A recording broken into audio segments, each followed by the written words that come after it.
Guys अस्सलाम वालेकुम, welcome back to my new blog. और मैं सुबह सहरी खाकर उठती हूँ तो फिर मैं देखती हूँ कि इतना ज़्यादा फोग, वो भी मार्च में इतना ज़्यादा फोग कहाँ से आता है। तो ये देखकर मैं शॉक्ड हो जाती हूँ। और फिर इसे देखने के बाद घर का थोड़ा बहुत काम करने के बाद, मम्मा की हेल्प करने के बाद, फिर हम निकल जाते हैं कॉलेज के लिए। यहाँ पर कॉलेज जाते हुए भी आप देख सकते हैं कि कितना ज़्यादा फोग आया हुआ है, जिससे हमारी बस जो चल रही थी काफ़ी ज़्यादा स्लो चल रही थी। आप देख ही सकते हैं आगे का भी एकदम क्लियर नहीं दिखाई दे रहा था इस रूट पर।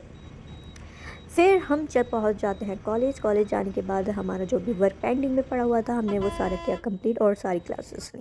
फिर हो जाता है छुट्टी का टाइम और हम आ जाते हैं घर पर। इफ्तारी हो और इफ्तारी यानी कि रमज़ान हो और इफ्तारी में पकौड़ी ना बनाई जाए, ऐसा हो ही नहीं सकता।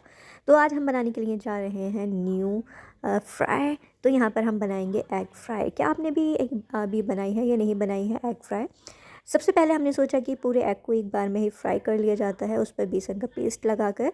हमने यहाँ इसमें जो था सारी चीज़ें डाल दी थी। बेसन के अंदर हमने मिर्ची वगैरह और नमक वगैरह सारी चीज़ें डाल दी थी, गरम मसाला।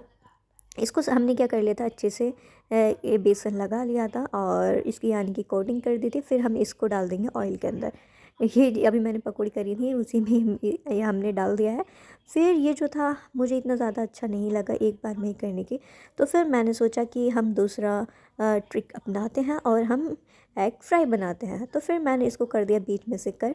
और ये जो था बीच में से कट करने के बाद ही ज़्यादा अच्छी लग रही थी। और आप यकीन मानेंगे तो ये जो एग फ्राई थी इतनी ज़्यादा अच्छी लग रहा था, बहुत ही ज़्यादा अच्छा लग रहा था। इतना ज़्यादा बॉयल एग भी अच्छा नहीं लगता है, बट किसी किसी को लगता होगा, ये भी नहीं कह सकते। बट ये जो था हमारा एग फ्राई जो बनकर तैयार हुई थी और खाने में जो मज़ा आ रहा था, इतना ज़्यादा लज़ीज़ मज़ा आ रहा था। मैं तो ज़्यादा एग खाती भी नहीं हूँ बॉयल एग, बट आज मैंने भी ये खाया तो अच्छा लगा।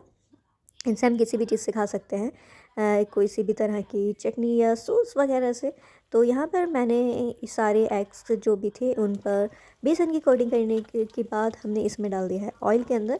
और हम इसको जो होंगे एकदम पलटते रहेंगे ताकि ये ज़्यादा डार्क कलर के ना हो जाएं, क्योंकि डार्क कलर के हो जाते हैं तो यानी कि वो जल जाते हैं तो टेस्ट इतना ज़्यादा अच्छा नहीं आता है।